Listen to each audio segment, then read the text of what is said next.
সর্বপ্রথম আপনাদের এবং সারা বাংলাদেশের যে সমস্ত যুবক ভাইরা এই দেশের জন্য, এই দেশের মাটির জন্য, যে যুগে আমরা বক্তব্যের মধ্যে শুনতাম দেশপ্রেম বলে এদেশে কিছু নাই, ঠিক না বেঠে? আজ বাংলাদেশের যে যুবকদের দ্বারা কল্পনাও ছিল না, যারা ভাবত দেশে দেশপ্রেম নাই, আজকে সেই যুবকেরা, আজকে সেই উলামায়ে মাদ্রাসার ছাত্ররা, ভার্সিটির ছাত্র ছাত্রীরা যেমন ভাবে ঝাঁপিয়ে পড়ে দেশকে স্বাধীন করেছে, আমি পরিষ্কার বলে দিতে চাই এদেশের জন্য ভবিষ্যতে এমন কোন সন্ত্রাসী আর সংসদে যেতে না পারে। আমি পরিষ্কার বলতে চাই এদেশে উলামায়ে কেরাম সহ এমনকি সাধারণ জনতা একটি দল ব্যতীত বাকি যত দল ছিল সকল দল এবং জনগোষ্ঠীর বাকরুদ্ধ করা হয়েছিল।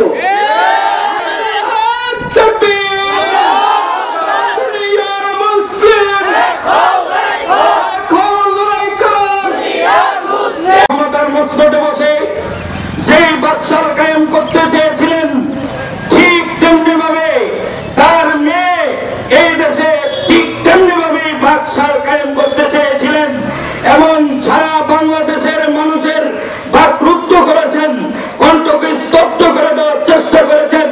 উলামায়ে কেরামদেরকে এমন কোন জায়গা নেই, এমন কোন মসজিদ নেই যে জায়গায় উলামায়ে কেরামদেরকে অপমান অপদস্থ হইতে হয় নাই। কথা ঠিক যাবে মাহফিল করতে গেলে বাধা।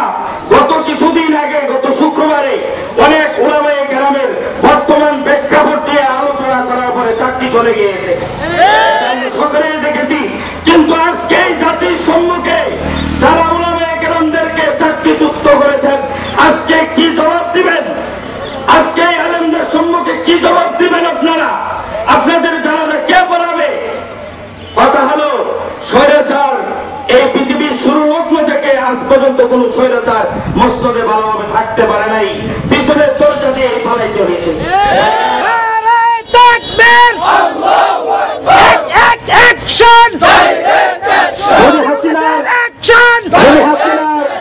এই নির্মম পতনের মধ্য দিয়ে আমাদের অন্যান্য দলের শিক্ষা গ্রহণ করা উচিত।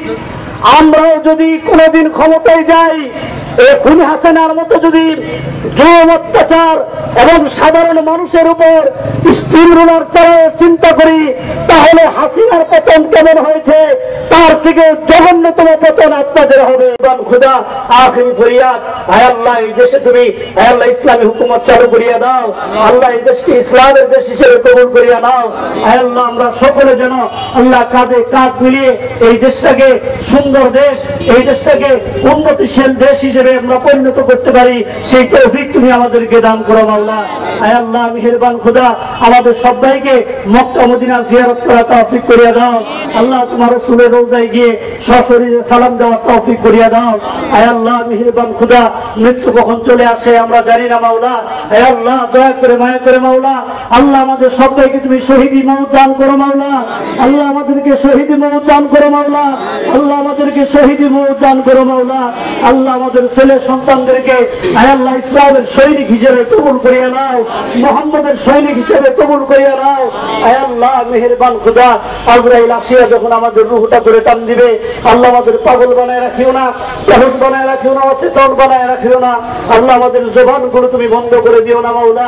মৃত্যুর আগ পর্যন্ত আয় আল্লাহ মেহেরবান খোদা কোন জালেমের ধমকিতে, আয় আল্লাহ কোন ইসলামের শত্রু ধমকিতে আমাদের জবান বন্ধ করে দিও না মাওলা।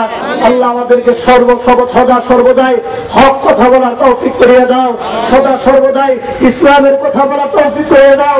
আয় আল্লাহ আমাদেরকে হিম্মত দান করো মাওলা। আয় আল্লাহ আমাদের কলিজা বড় করিয়া দাও মাওলা।